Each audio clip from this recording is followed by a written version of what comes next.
goodness. Hello, everyone. Thank you so much for coming out. This is a delight. Dr. Gunter knows how much I adore her, and your books are unbelievable. What an incredible library of resources you have provided to all of us here. Well, I like to say now I have a box set. You do. Yes, you truly do. Okay, I know that I have about 800,000 questions for Dr. Gunter, but I know that all of you in the audience will have questions as well. So I'm going to go through my program and then we'll open it up for our questions and hopefully we'll get to everybody, and this should be a very rollicking. Okay, this book it's a real banger. It's a good one. You don't necessarily pick up a book entitled Blood and think, well, this will be a barn burner that's going to keep me gripped all the way through, but it is gripping, and I learned so much from this book. So, all right. I feel that this crowd and people watching on the live stream are here for one thing and one thing only, and that is to learn the truth about our bodies. We're going to say the words period diarrhea here tonight, and we are not going to flinch from that. Exactly. Yes, this feels refreshing. It is. It's a mission of mine for Yes. everybody to know that period diarrhea is a thing. Yes. I see a lot of people nodding, right? Yes. Like, it shouldn't be refreshing to talk about this. Right. But it's extremely refreshing. Yeah. Okay. Before we get started, I do need to show you my note. It is because my copy of the book is so dog-eared, and my first note that I wrote is 5 pages into the introduction, and I am already cheering. It's true. It's 100% true. And then I pulled out a quote from the book. Lying about the body is a hallmark of patriarchy. This statement feeds my soul. Tell us what you mean when you say that. Well, I feel that many people in many states are living that right now. Yes. Lies about abortion, lies about contraception.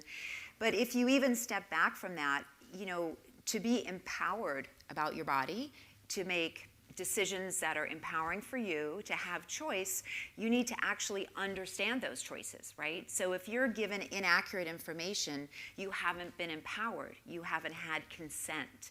And so that's why really my mission is to get people the facts, because there are lots of people who decide to do things with their bodies that might not be my choice based on the science, but as long as they've heard the science and they understand the options, that's what choice is, and that's what empowerment is. And I feel that keeping people in the dark about their bodies, keeping them off balance, keeping them sort of not being able to talk about what's happening is a way to keep people oppressed. It really is. Right, because when we don't speak frankly about ourselves, the consequence really is that we can end up alone. We feel isolated. We feel like the worst things that are happening to us and us alone, and it's just not true. Right. It stops conversations. Yes. Because if you make half the population believe that menstruation is shameful, then you're never going to talk about it, right? Then you don't talk about all the other things that happen to your body, and it keeps people in silos. I think the worst thing for the patriarchy is to have women communicating with each other. Truly. I mean, are you as obsessed as I am about how we do not teach sex ed nearly sufficiently in this country? Because I have a friend from Atlanta, and their sex ed teacher literally called it a front bum. I'm talking about a month ago. A front bum? That's like, what is that, like from 1942? I don't even, yes. That is, I find that chilling. Yeah, I think, I would say that the average high schooler probably graduates knowing more about, frog biology than human biology. Yes. And I always say, like, no shade for people in animal physiology, because there's probably somebody here working on their PhD in that. But school should also prepare you for life. Right. And it's so funny. I was just reading in the news, they're going to start teaching, like, real world financial courses to kids, which is great. But, like, don't you think people should also know about their bodies?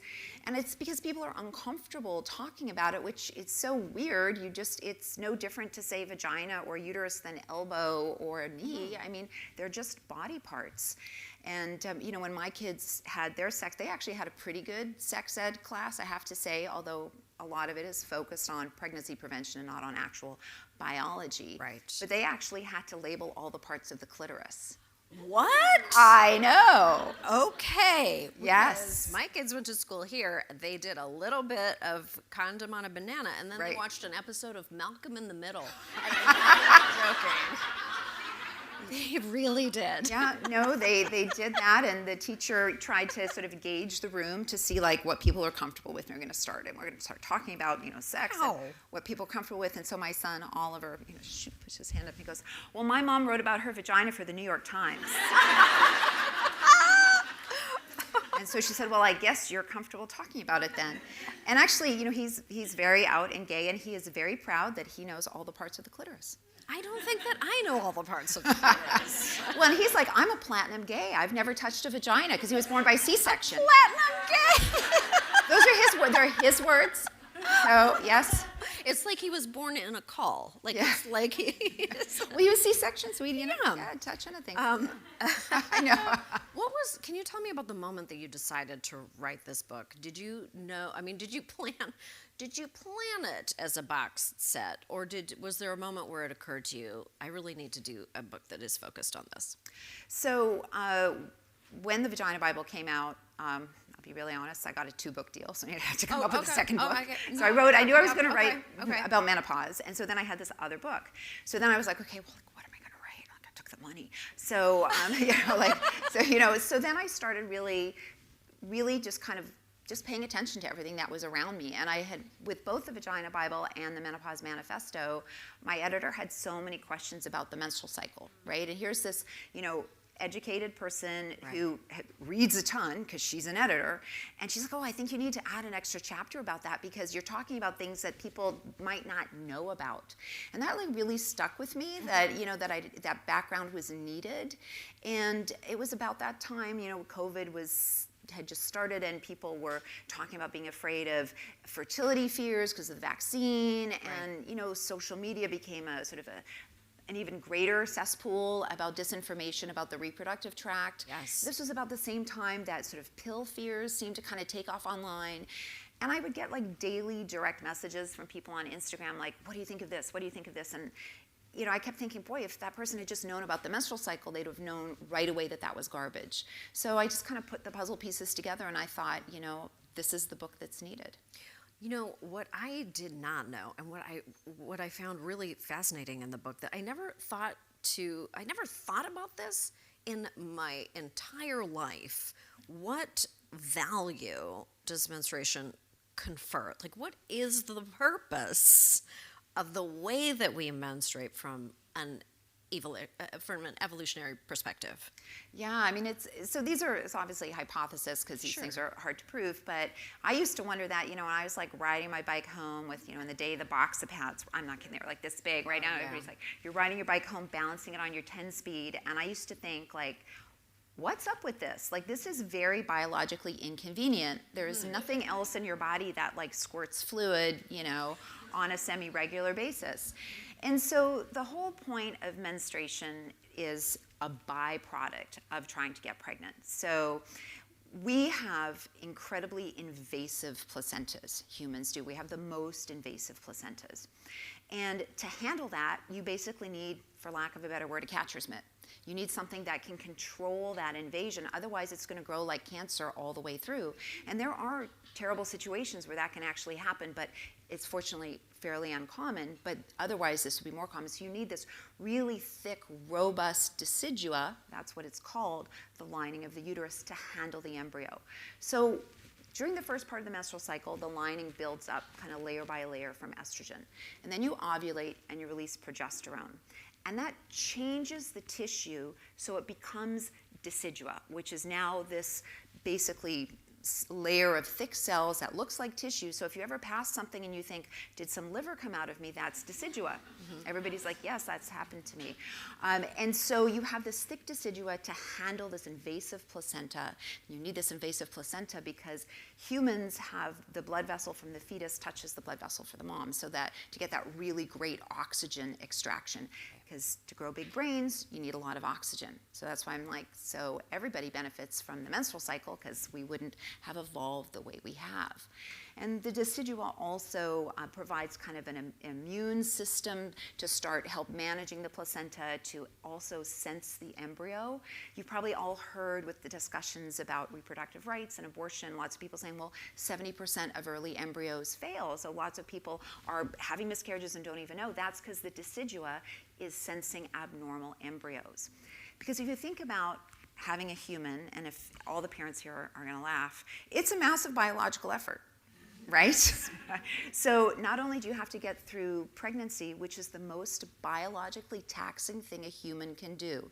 It's the same energy expenditure as the Tour de France, okay? So you have to get through that. I feel like standing up and applauding right now.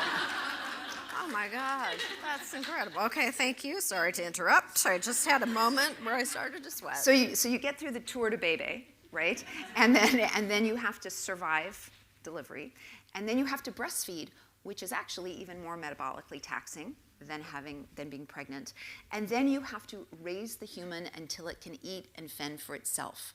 So evolutionarily, you need to have the best embryos to get through. You don't want to expend 2 or 3 years of massive biological effort and then have a death. You want to get through to the next generation for evolution. So that's why all of this sensing and all of this is important.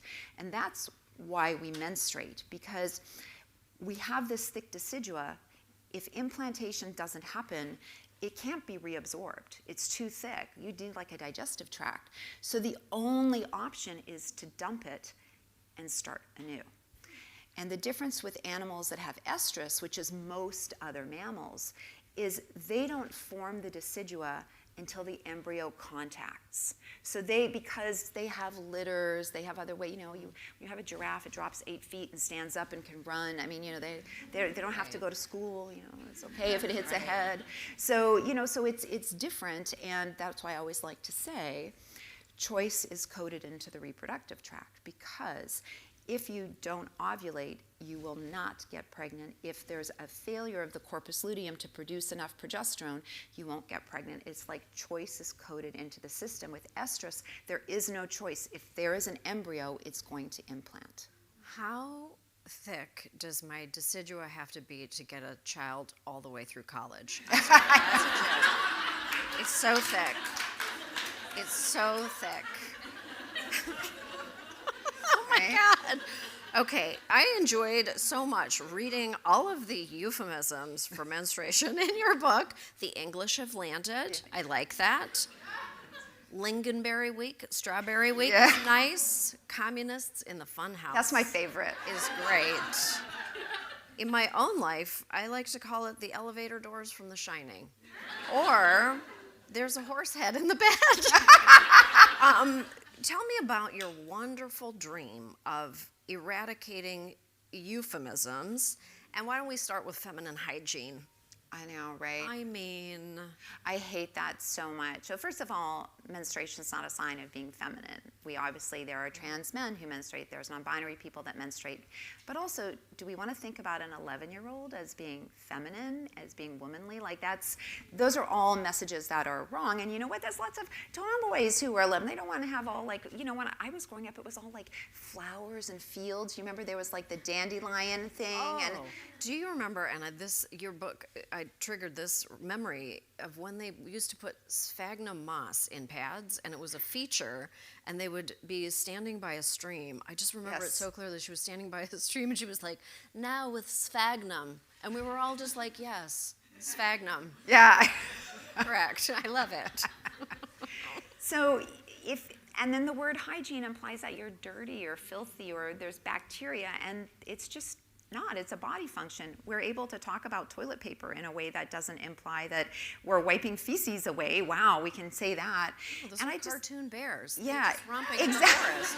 They're so cute. Exactly. There's also the toy bear, the Charmin bear too. I guess it's all the Charmin bear. They're just a little Charmin family. Yeah, they're so exactly. Sweet. And so I just think about imagine being an 8-year-old who hasn't menstruated yet, and you're walking through Walgreens and you see feminine hygiene, right? Right. Like that's wrong. And again, this gets back to shame. Like, just call them menstrual products. That's what they are, Right. And so this idea, again, when something is shameful, you can't talk about it. And, this idea that we should be using a euphemism about sort of something being dirty is just, I keep thinking about what it's like to see it like over and over again, hear it over and over again. And Well, sanitary it's pads. sanitary pads, right? You're not Keep it unsanitary. clean. Yes. Yeah.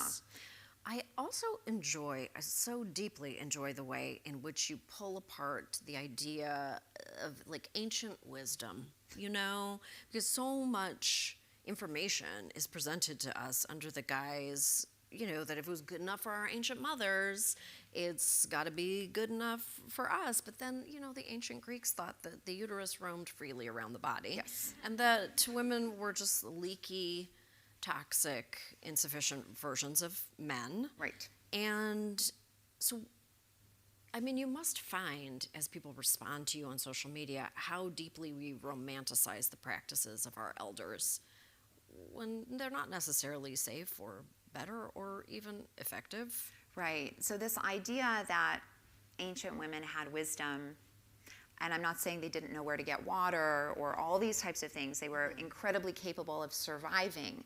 But this idea that they had special medical knowledge Right. that somehow we don't really know, but an influencer on Instagram does, right? Well, they know. Boy, they missed that in the anthropology class. But so this idea that there's this ancient wisdom, almost everything that has been recorded through time about women was written by men.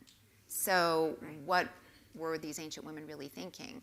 The idea that they were able to control their periods or to take herbal abortifacients is just not supported by anything in the literature or supported by really any work at all. And this idea that, so we've all retained the memory that a hot water bottle is good for cramps, heat's good for cramps.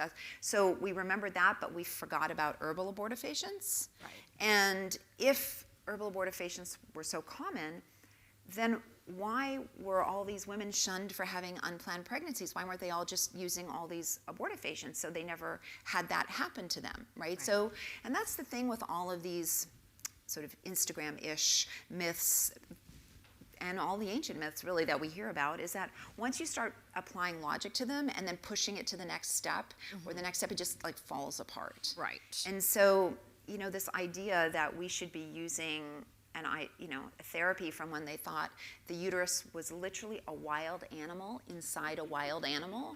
Right. Right. That just, I want better care than that.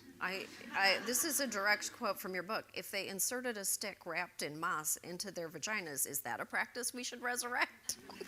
I think no. I think that, you learn, we hope that we're all going to evolve and do better with each next generation, and we all have knowledge that we want to pass along. And so I often think, like, if we transported some woman from, 3 BC and, said, oh, what's going on with your vagina? It's actually a yeast infection, and here's a pill. No, you don't have to put all that astringent in there. You don't have to do all that. She would think it was magic. Right. Right? Because it's so amazing. You can make a yeast infection go with just one pill. So I think sometimes medicine does a really bad job at selling itself, like how much work and research and thought has gone into, the few therapies that we have for women. Obviously, we have a lot of gaps, but... Sure. Well, speaking of magical miracles, please tell our audience members what they might find on Gyno Etsy. So sometimes I do go down rabbit holes, and I'm like, so one day I have no idea why I thought, I should start looking up things on Etsy. I don't know why that popped into my head. So I started putting in tampons, and lo and behold, there's crocheted tampons that people are selling on Etsy. Don't use them. Don't use yeah. them. Astringent oak galls to put in your vagina. I know. Yeah.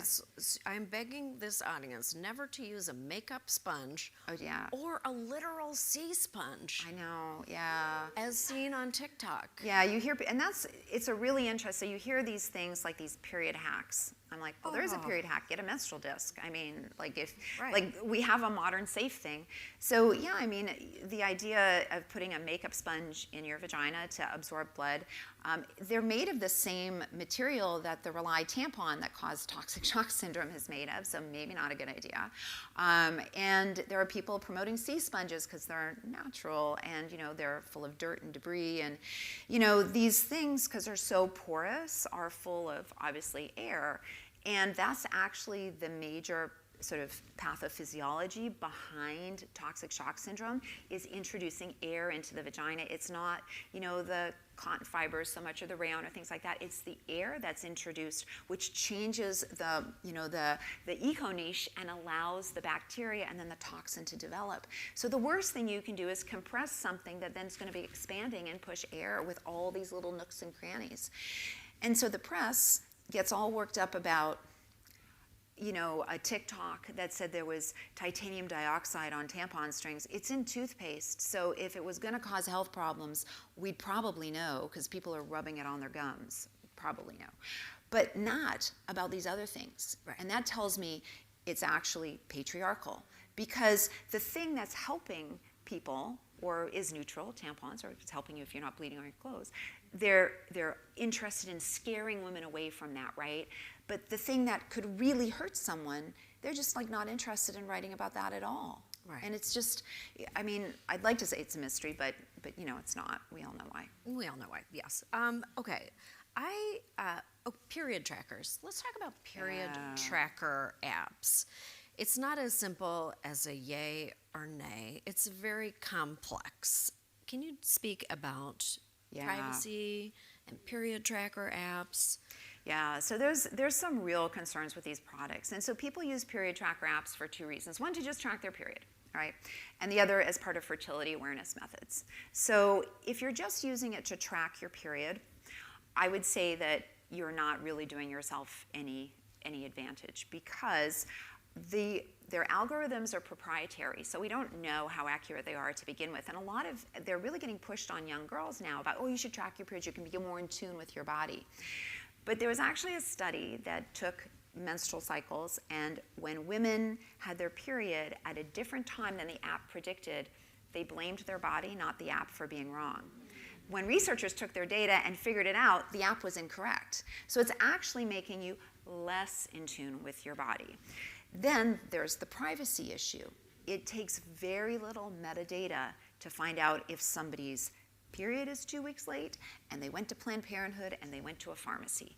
And if you live in a state where abortion is illegal, that data can be used against you. And they have cases of that. There are all kinds of cases of people buying like 2 weeks worth of metadata showing who visited a Planned Parenthood for like $100, $150. This isn't expensive. You know, so this is in every district attorney's budget, right? So, and the thing is if you're tracking, you don't know you're going to need the abortion till you need it, right? So that data is there. You can track your period on your calendar, on your phone. If you have a phone, you figure out with whatever emoji you want. Don't use a blood drop, is maybe, you know, district attorney might figure that one out. But, you know, you put a poop emoji. You don't know that. I just have cyclic diarrhea. You don't know about that? So I'd love to talk with you about that. So thinking about that from a privacy standpoint, and also there's data from sleep trackers that actually show they can make people more anxious about sleeping and affect their quality of sleep. So, you know, we don't need so many biological variables to kind of live. And then there's apps that are part of fertility awareness methods. Some of those may also be subpoenable, but if you're going to use those fertility awareness methods that use those apps, then you know that's just a risk that you'll have to take. I talk about some in the book that might be safer. You know, if one's located in Europe, then they may be less likely to give up their data. However, I think they're all selling your data, so just keep that in mind. They are all selling your data. And I know that, well, we tried at Frontal, we tried to build a tracker app because I wanted to build one for women in perimenopause. Oh. I just wanted to give people information, and I thought it would be just like a really fun, like a really interesting way to dispense real information. Yeah, and start the conversation. And start the conversation and get people thinking. And it was so expensive to develop that no one would develop it with us unless we were mining people for their data. And so we said, no, thank you. Yeah. Not Well, gonna do see, that. that's ethics. Yeah, it's not compatible with making loads of cash. So it's not at all.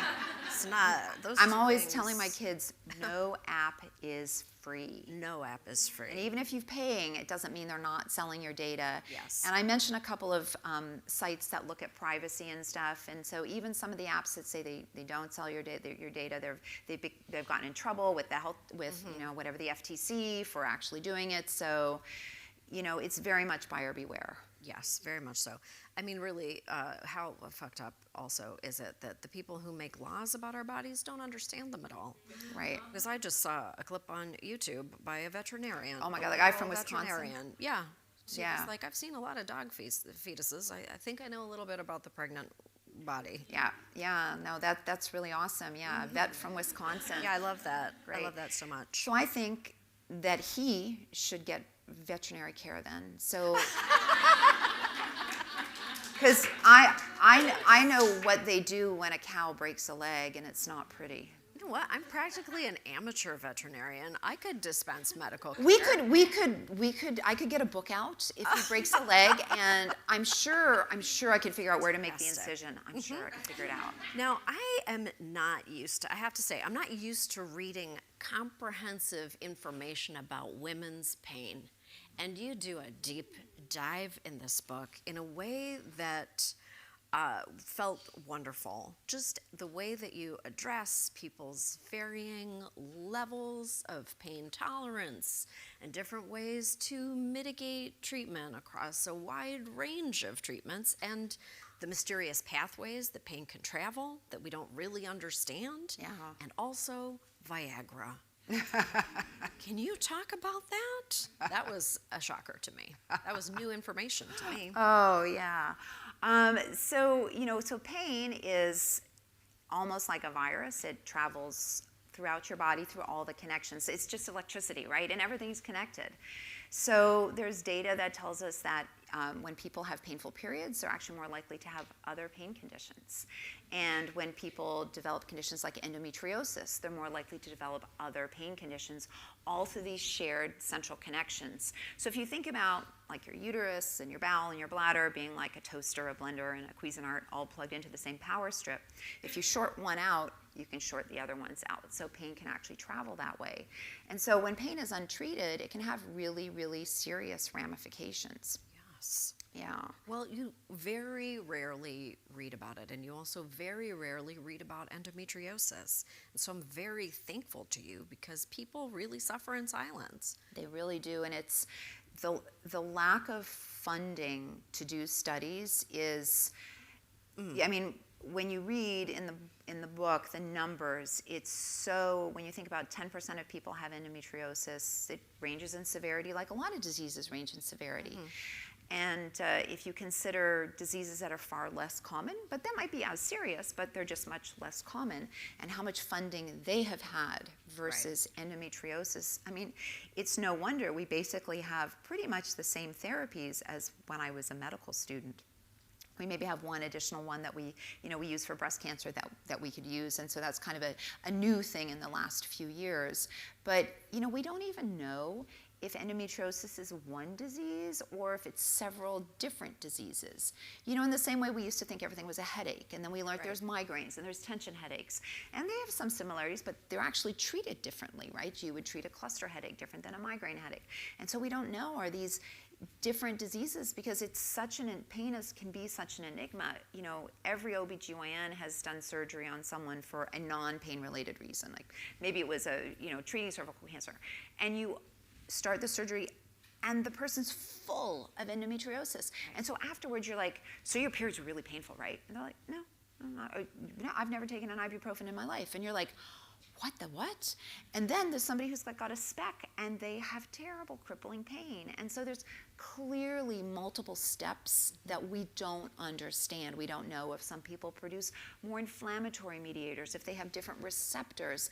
And until we know those things, we can't design therapies. Right. So you need to know what's being upregulated or what's being downregulated, what receptors are being turned on or off, what chemicals are involved, so then you can design things to treat them. Right. And so without the money, and the NIH decides the budget, and we vote for the people who put the people in the NIH. So I just think that this is something we have to really demand of our politicians. And I know that Biden has passed some kind of legislation to increase funding, but I just so worry that without sort of clear, we're so behind the 8 ball in so many things because we don't know the basic science, whereas we know the basic science for many things that happen for men. Mm-hmm. So we really need to invest in that, and it's not always sexy because it doesn't give you a treatment immediately, right?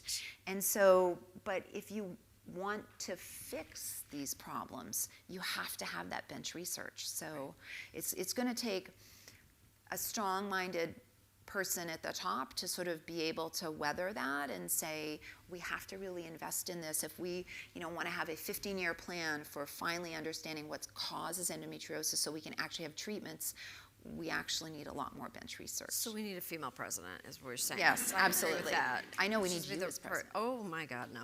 And I'll be your vice president. Awesome.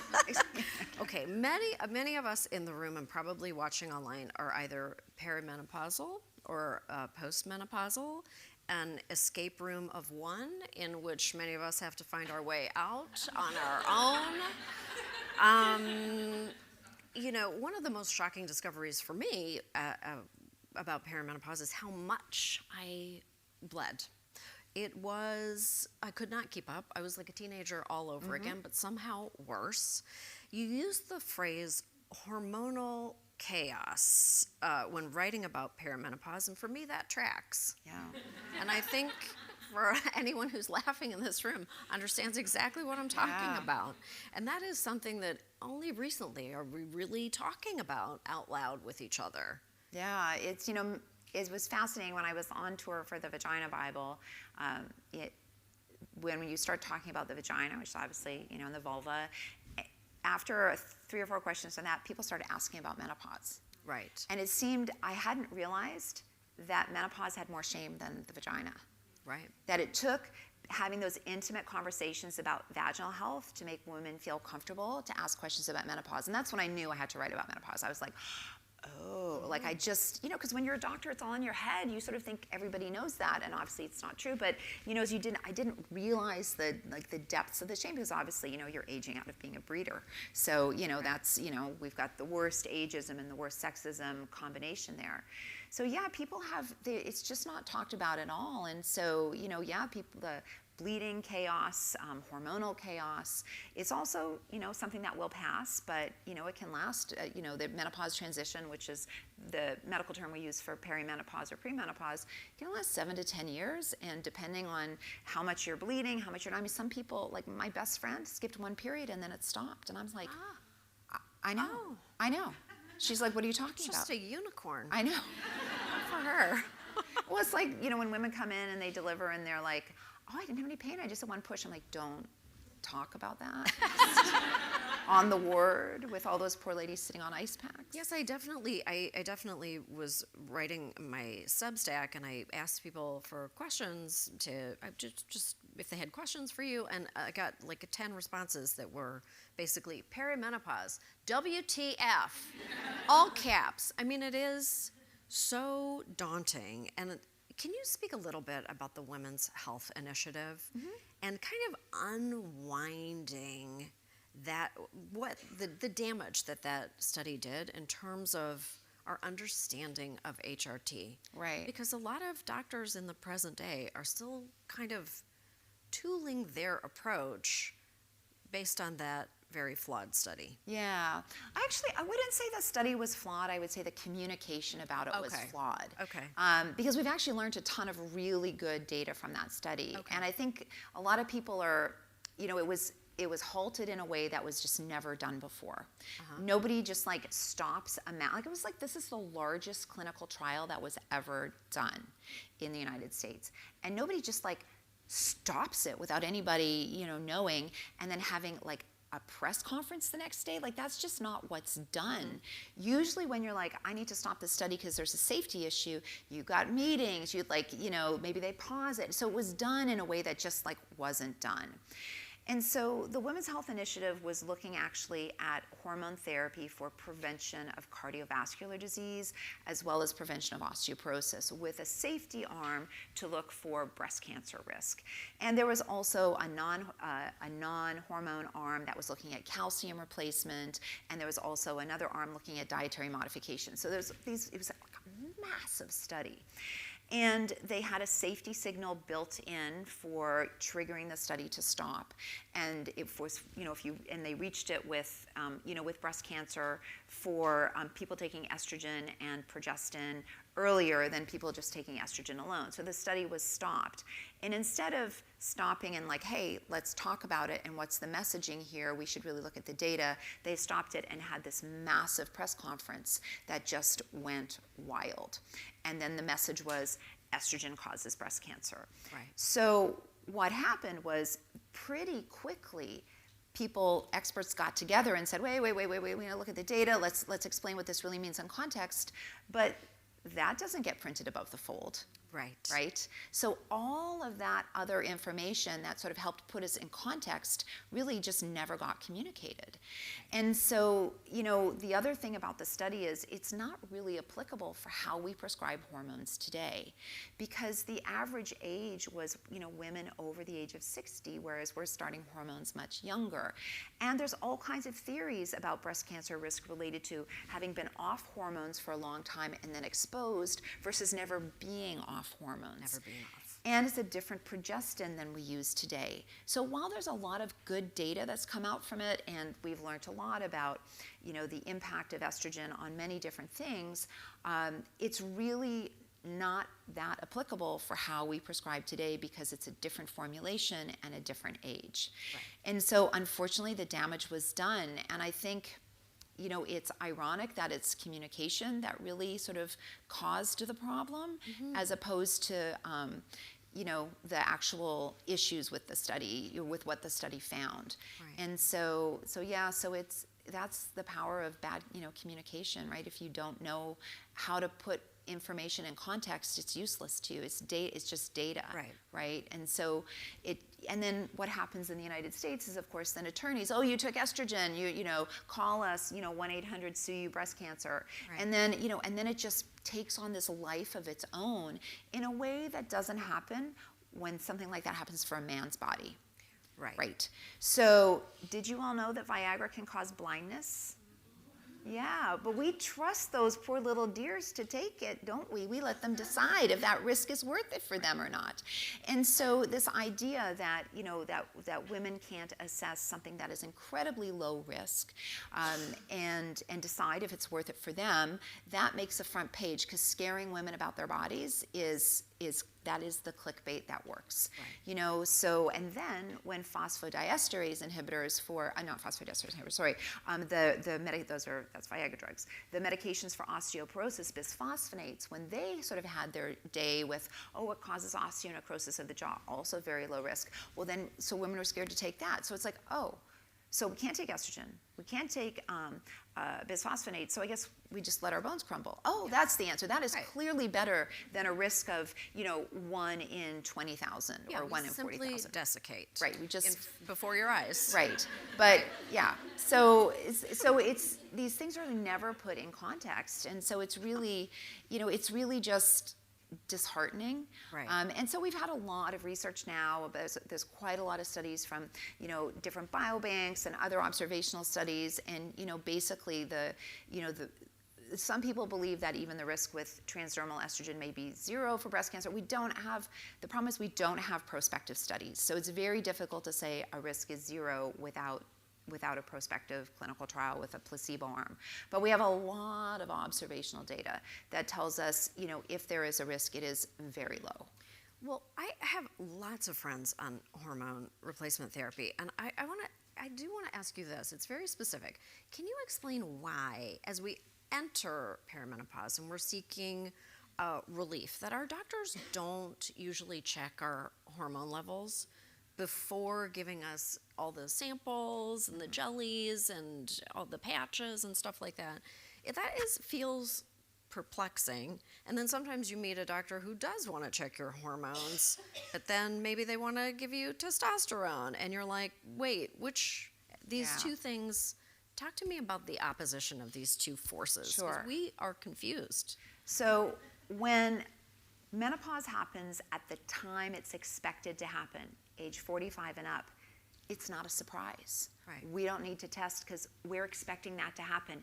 In the same way you didn't need hormone tests when your period started at age 12. That's I'm going to onboard that. Yeah. Thank you. So if it happens when it's expected to happen, it's a normal biological event we are expecting to happen. We don't need to test for it. We know it's happening because we also know that hormone levels aren't predictive of symptoms. And some people can have terrible symptoms earlier on in their transition where their hormone levels actually will look pretty normal. And other people won't have symptoms till they're postmenopausal. It's not about the levels, it's about treating the symptoms. However, if menopause happens early, before age 45, then you do need testing because we need to know if it's menopause or is it something else. In the same way that if you got your period when you were 6, people would be like, ooh, that's not when that's supposed to happen. We should do some testing. I see. That makes sense to me. Yeah. Okay. That's great. Okay. But can I Oh, please. Can I say one more thing? Yeah, no, please. So doctors do testing because they can charge for it. Oh. Which is not the answer, so over the age of 45, because they're going to charge to interpret it. And also, it gives a lot of people the illusion of caring, that they took you seriously. But actually, if they were really taking you seriously, they would give you evidence-based care. So, doing hormone levels is really just this illusion. And then what happens is people see a number, and if the numbers show they're not menopausal, well, then they're like, oh, well, you couldn't be menopausal, you don't have symptoms, but you're 47 and you're having hot flashes. As long as you don't have thyroid disease or diabetes, it's menopause. Like, that's what it is. It doesn't matter if you're 4 years away or you're 2 years away or 1 year away. Right. We treat the symptoms. Well, I want to ask you another question about that. I want to get everybody get your questions ready because I'm going to ask a couple more questions, and then I'm going to kick it over to all of you. But let's talk about that. I mean, how do you identify, a red flag when you're talking to your doctor, your healthcare provider? Because, what do you do when you encounter someone who you know is maybe gaslighting their patients? I have 2 close friends completely separate friends whose doctors are not listening to them. One is, these are modern, intelligent, put together women. One has a doctor who simply denies that she's in perimenopause, even though I, as a layperson, am like, you're in perimenopause. What are we talking about here? And another, a good friend of mine, has a 35-year-old OBGYN who keeps suggesting that she take a break from HRT to give herself a drug vacation. And she's like, are you fucking kidding? You can take these jelly packs out of my cold, dead hands. You can have them back. But her doctor has just not experienced it herself and has a kind of, what do you do? What do you do? So there's a couple of, first of all, it's not always easy to look for another provider, but that's also an option. You can look on the Menopause Society website and see if there is a certified menopause practitioner, although that's not always a guarantee that they're going to practice evidence-based medicine. Just putting that out there. So that's one option. Another option is to print out things online and bring it in from respectable sources like my blog, The Vagenda. And so I've had lots of people who've actually said, well, I printed out your page on this, and I said, well, Jen Gunter says like this. And most OBGYNs know my name, so, not that I really want to bully, but so the other thing you can do is look for society guidelines. So, for example, if you go to the Menopause Society website, you'll be able to find information on there that says that, you can, you don't have to have blood work to prove that you're menopause. And take that in and say, well, why does the Menopause Society say this? Right. And you are saying that. The idea about a hormone break, that's just so not in line with anything. I wouldn't even know. That's always the problem with disinformation, is it's hard to find something to counter something that isn't even a thing, right? Right. So, I just say that, experts say that's not needed, and or the other thing to say is, can you show me the study that supports that? Because I'd really love to see it. Right. So that's also another thing to say, can you show me the study that supports that? Because when I'm talking with patients, I either have good studies to back it up, or I'll explain, your condition is actually really uncommon. Maybe it's somebody who's got a yeast that's resistant to almost every antifungal. So we have to basically invent a concoction for this person. So I'm honest about that. Right. I don't have any studies for you. I've talked with my infectious disease expert. We put our heads together. We've looked at the stuff at the CDC, and we think this is the best that we can come up with. Versus, you have a run-of-the-mill recurrent yeast infection. Here's the study from the New England Journal of Medicine with the protocol that I'm recommending. Right. So they should be able to answer it in that kind of way. And actually, I have a lot of the things that I do quite often, or medical conditions that I treat, I actually have key studies and things printed up, because there's people come in and they're like, well, why can't I do something natural, or that therapy doesn't sound right? And I'm like, well, actually, it's supported by a randomized double-blinded controlled trial in the New England Journal of Medicine. Right. And we have so few things in women's health that actually are, so I get really excited when we actually have something like that. It seems to me that you emphasize communication in your practice, Exactly. and that feels too rare. So I think that 99% of, well, maybe not 99%, 90% of these kinds of care issues that we're talking about, they come down to communication. And it shouldn't be on the patient to be the communication star, but I think it's really poorly taught in medical school. I don't think it's ever really taught at all.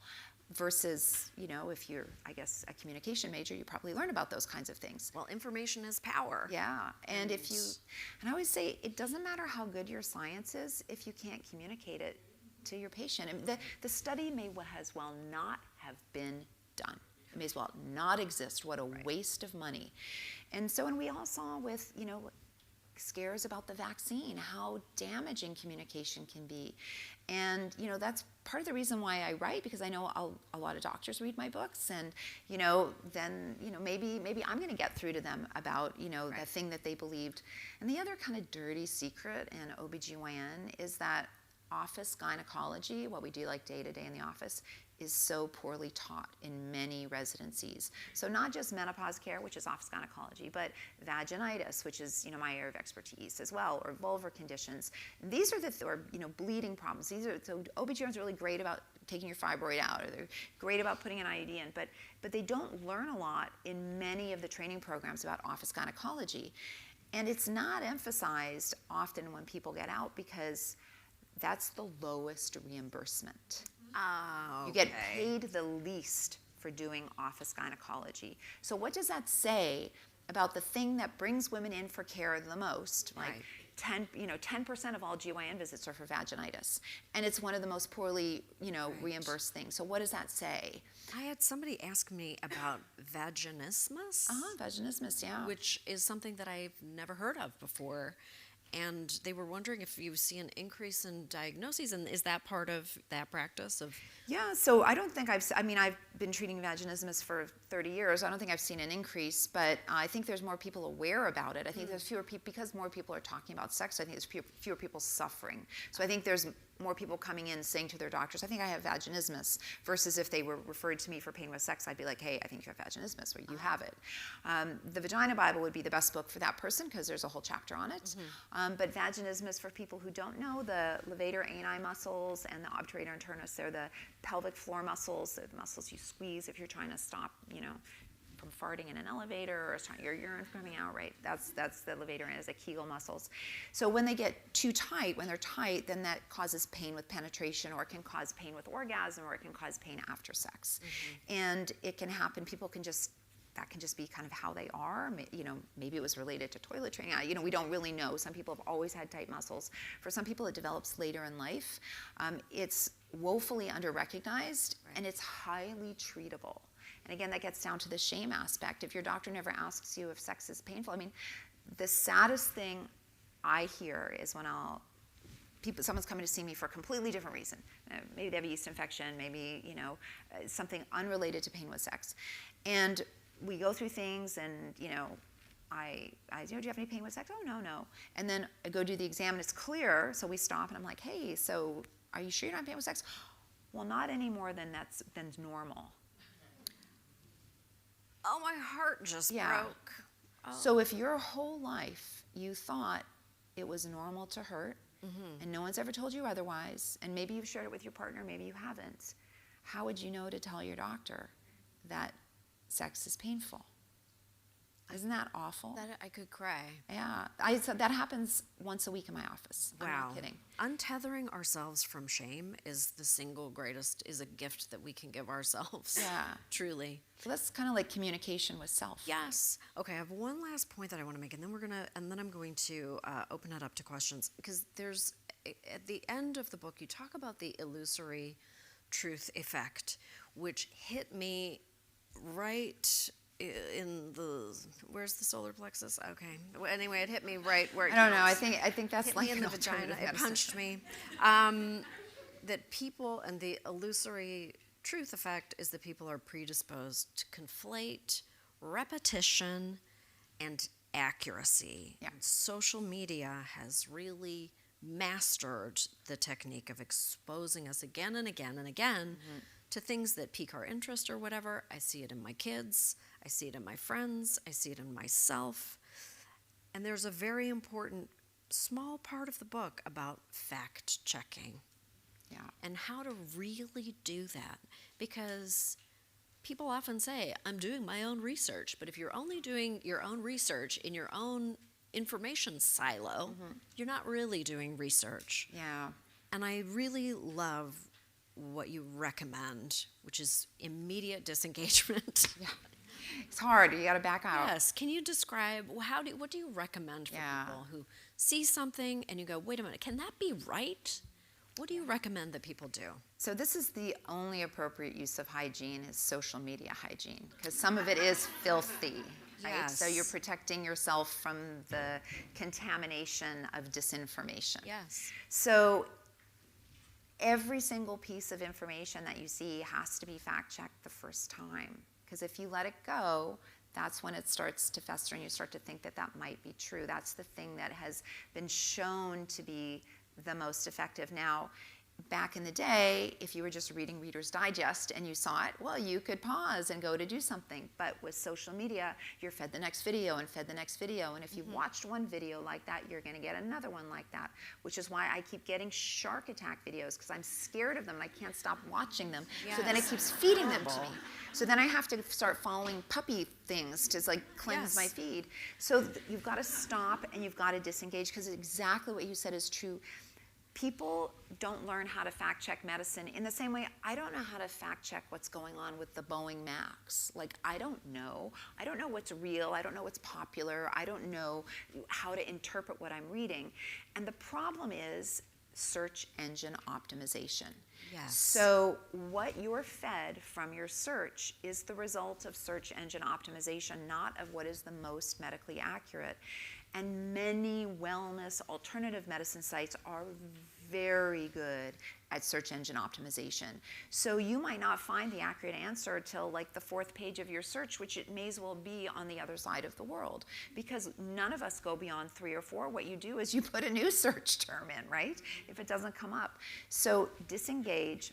And the best way that I have to help do it, because the fastest way is to think of the medical society that has the most to do with the subject. So, and I list them in there. So ACOG for the American College of OBGYN, or CDC for the Centers for Disease Control, WHO, or the Menopause Society. You put your question in and then put the acronym, because that will force things from the society to come up to the top. It will push the pollution to the bottom. And that is the fastest way to get to some evidence-based medicine. Right. And then to kind of go from there. And then you got to disengage. You've got to block people who spread disinformation. If you engage, all you're doing is feeding the algorithm, and someone else is more likely to see it because Instagram sees it's popular, right? And then you want to block them. It doesn't matter how great their exercise tips are. Like, I unfollowed somebody who I loved her style, all the stuff she's talking about clothing, and then she had a guy on who's got a big supplement company, and I was like, unfollow. You just because repetition is accuracy. It takes hear something 5 times to start to believe that a ridiculous statement could be true. So you've really got to protect yourself. Only 5 times? I know. Human beings are weak. Well, and you want to hear a really scary number? I might have the Yes. number. I know. Yes. So I was reading all this, like how to tackle propaganda and disinformation. It's probably no surprise there's a lot of political literature on that. And if I still 5 repetitions to get somebody to believe something ridiculous, start to move the needle. So in this one paper, apparently Trump claimed he built the big beautiful wall 782 times, right? So if you've got the news on that's repeating that lie over and over and over again, of course people, you can see how swaths of people believe it. Because I just said it just took 5 times, 782, or something like, maybe it was 772, or don't quote me on the number, but really like an obscene amount of repetition. So propaganda works. That's why people use it. Disengage, get to a legitimate source, and then don't give someone a second chance to give you bad information. Exactly. Block it. All right, we're going to take questions from the crowd. I think if you just hold your hand up, we're going to call on you, and you're going to shout your question to me, and then I'm going to shout it back so that the people at home can hear. You go, hi. Thank you so much. This has been so informative and amazing. I'm curious to get your take. Why is egg freezing so expensive? Do we think like in 30 years it'll be better? Less time? More time? Okay, So- I'm going to have to repeat the question for the online viewers. Why is egg freezing so expensive, and do we think that it's going to improve over time? So the one thing I am absolutely not an expert in is infertility therapy. And I actually say that at the beginning of the book. And so I don't have an answer for you. I'm going to say capitalism probably is a good answer, but I don't know. I don't know the costs and everything associated with it, so I wish I could answer that question for you. I do think costs for almost everything go down over time, right? That's the one good thing about competition, and so hopefully we'll start to see that happening. We'll also hopefully start to see more work offering that as a compensation, because I think that should be a mandatory part of it. Well, if you're in perimenopause and you start taking hormones, when are you supposed to stop? That's very unclear. Nobody's ever given me a stop date. Well, Is it forever?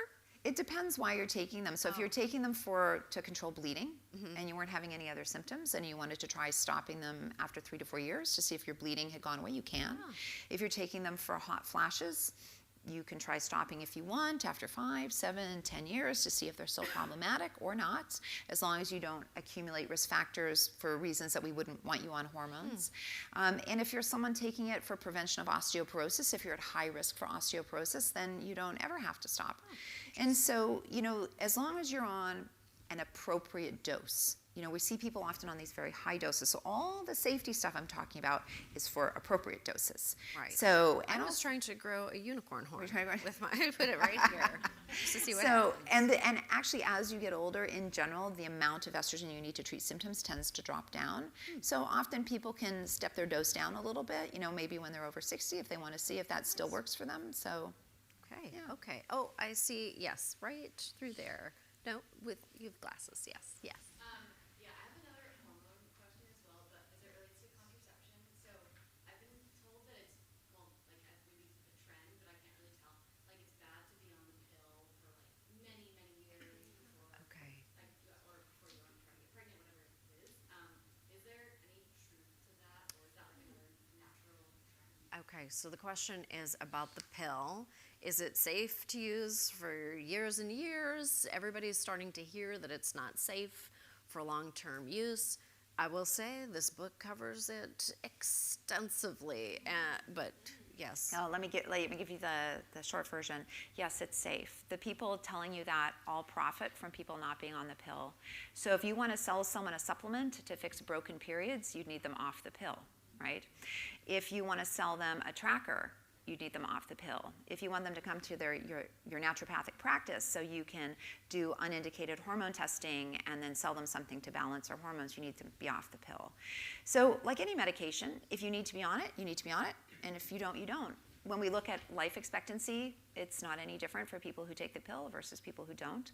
And I always like to say none of these people are asking for a black box warning on pregnancy, are they? The thing that actually, can cause a lot of harm to people. And you don't need to take a break. there's no reason for that unless you want to get pregnant. That's a reason to do it.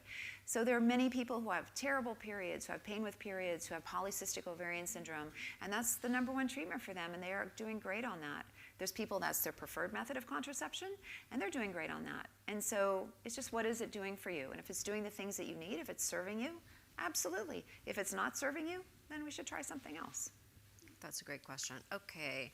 Right there, I can see you. Yes, yes. So much of our lives we're taught about how to cope with our period, to diminish it, shrink it, and like adapt to make it kind of invisible to the day-to-day experience. If you could redesign a society where, you know, at school and at work and our general environments, it's incorporated into our lives, this experience that half of human bodies have, what kind of things would you change? That's a great question. Great question. Great question. I guess to paraphrase a question that's much better than any of the questions I asked, how would you rebuild society and frame menstruation as a natural part of life that we all accept and we all understand? Yeah.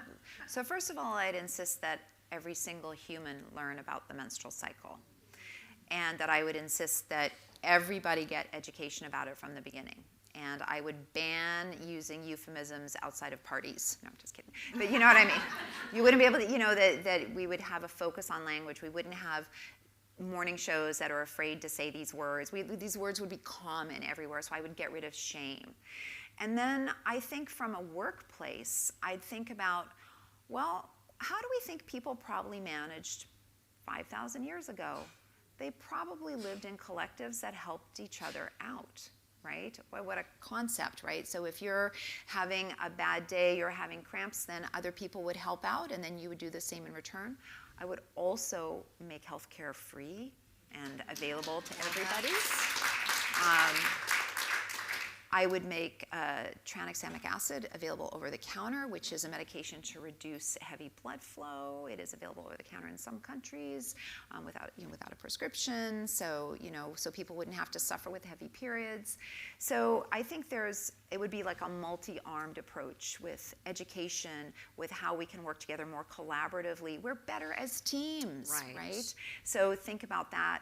Making healthcare accessible and affordable, making menstrual products free. Those are all things I'd start with. Ending period poverty would be great. Absolutely. That's a great question. Thank you. Okay, who's next? Okay, right in the back. I see you with the mask. Yes. For someone who like using an IUD, the low hormone IUD, and develops cystic ovaries, ovarian cysts because of them that explode and cause a lot of pain, would you say that they can't use like an IUD with hormone even lower, or would you recommend, like you were talking about pills for painful periods, or they just maybe hormones are not for them? So the question is, if you're using a hormonal IUD and you get bad ovarian cysts that might even burst and cause all kinds of problems, does that mean that hormones might not be good for you? So we know that the IUD for a percentage of people can result in ovarian cysts, and we don't quite understand why. And we also know that the birth control pill is effective at reducing ovarian cysts. So that would just be an in-depth discussion about risks and benefits. It wouldn't mean that you couldn't stay on an IUD if you understood that these are the risks. But if you're sort of getting admitted like repeatedly, then it'd be time to talk about maybe a different option to see, would something like the pill work better? Or are there other treatments that might work? So that's kind of a nuanced discussion in the office. And with those kinds of things, with an informed patient, there's never really a hard no or a hard yes. It's about taking risks. There's people who come in and a risk of something might be 20%, and they're like, I'm okay with that because there's an 80% chance that there isn't. And someone else might come in and go, there's a 1% chance, that's terrible. I can't take, and it's just, we all look at risk differently. So I think it's kind of like a nuanced discussion, but it certainly doesn't mean that the pill wouldn't help for cysts for you. Okay, I think we have time for one or two. How many more? One, two more questions? Okay, yes, I'll go to you. Hi, I just started reading your menopause book, and I want to say thank you. That's because of my friend. Yes. And the book, the question I'm going to ask maybe later in the book I haven't gotten there. HRT versus bioidenticals. Can you clarify the difference between HRT and bioidentical? Yeah. So there's a whole chapter on what bioidenticals are and aren't and how hormones are made. Bioidentical is a marketing term that has absolutely no meaning. And that's kind of one of my red flags for people. If somebody is promoting bioidentical therapy, then they're giving you a marketing term, not a medical term.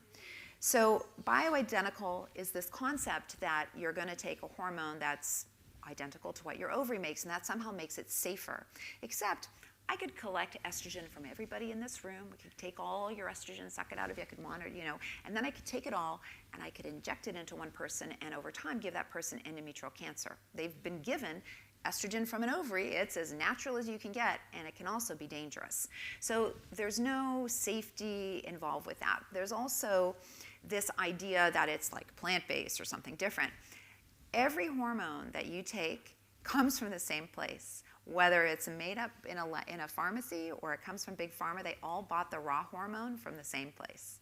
So if you're getting estradiol in a patch from Big Pharma, if you're getting an estradiol pellet, which you shouldn't get, those aren't safe, or if you're getting something from a compounding pharmacy, that raw drug's all the same, just different packaging. One is safe, the pharmaceutical product, because I know how much is getting absorbed into your body. The others, I don't. They haven't been tested for absorption. The only estrogen that doesn't come from that source, so all the estrogens, progestins, progesterone, the hormones in the pill, they all come from soybeans. Sometimes they're also made synthetically in a lab. You can't tell the difference. So if it was made semi-synthetically from soybeans, if it was made synthetically in a lab, nobody can tell the difference. There's no difference between them. And is conjugated equine estrogen that comes from horse urine. So that's the only natural estrogen because it's extracted unchanged from horse urine, right? Like boiling salt water, the salt was always there. So bioidentical is a marketing term to get people to think that they're getting offered something special or better, and it doesn't really have any meaning. Because it's not a true medical term. And I personally hate it, because for all kinds of reasons, but this one I really hate because it's actually not truly identical.